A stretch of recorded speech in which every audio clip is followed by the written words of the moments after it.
position.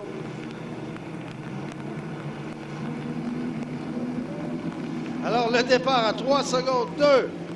Et encore une fois, Jonathan Abbott. Ouf! Ah! Celui-là, eh bien, sera certes à surveiller dans cette classe. Alors, John Shaw est là. Le Flying Eagle qui vole littéralement jusqu'à maintenant.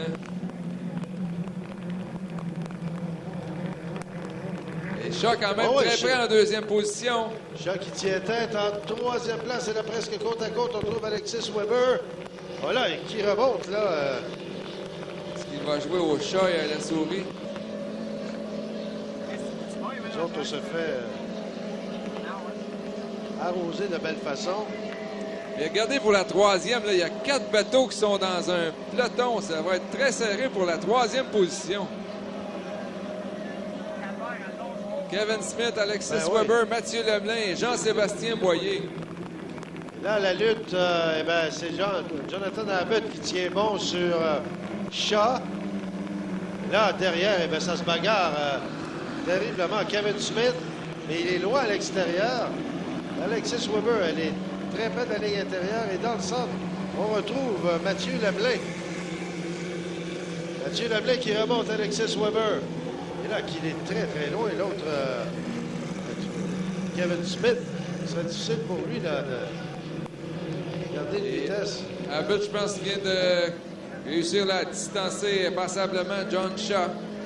96, donc un peu moins rapide qu'aux premières qualifications, mais c'est comprenable. Là. Des conditions un peu plus difficiles avec un pluie, là, la visibilité. Là derrière, et Alexis Weber qui nous fait de très, très belles courses. Là. Ne lâche pas, garde sa place à l'intérieur. Elle bagarre fermement avec Kevin Smith. Pendant qu'on va passer Jonathan Abbott.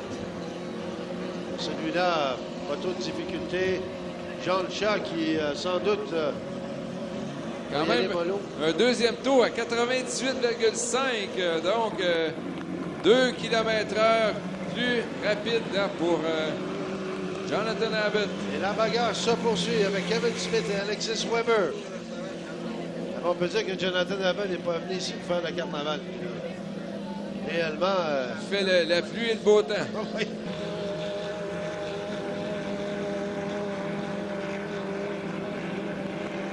Jonathan Abbott toujours au bon premier derrière. Est-ce que c'est encore la bagarre là?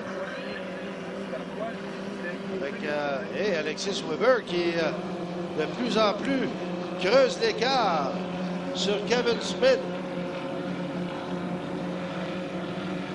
Et celle-là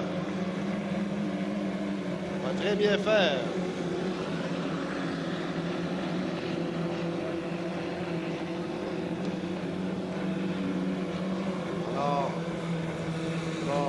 Encore plus vite, Michel, au troisième tour, 98,9 pour... il ne lâche pas, là, Jonathan. Flying Eagle, 98,9. Ah ben là, c'est le deuxième temps, c'est ça. Deuxième tour. C'est le troisième. Il avait fait le deuxième à 98,5. Voilà. Un peu plus rapide. Et bonne performance d'Alexis Weber. Ça, c'est un... On appelle ça un bateau homemade avec Michael, son père, qui a bâti l'embarcation. On a dû faire des changements. Et on voit que ça va très bien dans cette deuxième qualification. On a sorti le drapeau blanc indiquant le dernier tour à faire pour Jonathan Abbott. Ben, vitesse plutôt constante de Jonathan Abbott, là, toujours en progression. Ce qui indique... J'ai hâte de... Oui, 98,6 au quatrième tour. Fait que les trois derniers tours à 98 km/h de moyenne.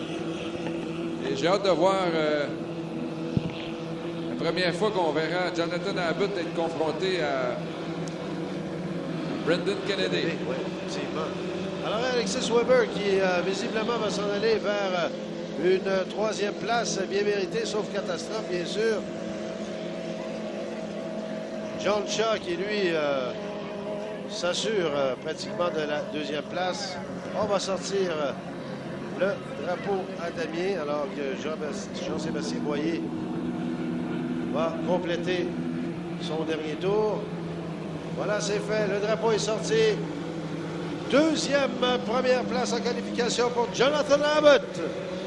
Wow, avec des vitesses assez constantes et surtout phénoménales. Quelle journée, quelle saison jusqu'à maintenant pour Jonathan Abbott. Maintenant, John Shaw,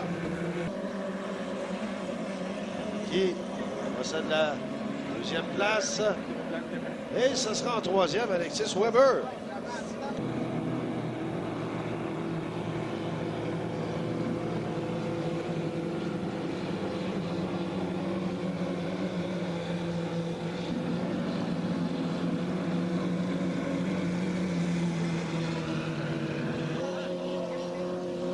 Alors, on nous indique une pénalité. Alexis Weber. Oui, qui aurait changé de corridor, causé de l'obstruction. Et c'est malheureux parce que c'est toute une performance qu'elle a donnée pour sa troisième place. Et ça devient à ce moment-là une sixième position. Elle est pénalisée d'un tour. J'ai eu peur parce que j'ai vu T10, mais je pensais aussi T10. Il y a deux numéros 10. Mais c'est pas Abbott qui a été pénalisé, mais bien Alexis Weber. Et ça peut coûter cher pour une qualification pour la finale, puisqu'elle avait une récolte d'une troisième position, soit 8 points. Ce qui diminue ses chances là, pour se qualifier pour la finale.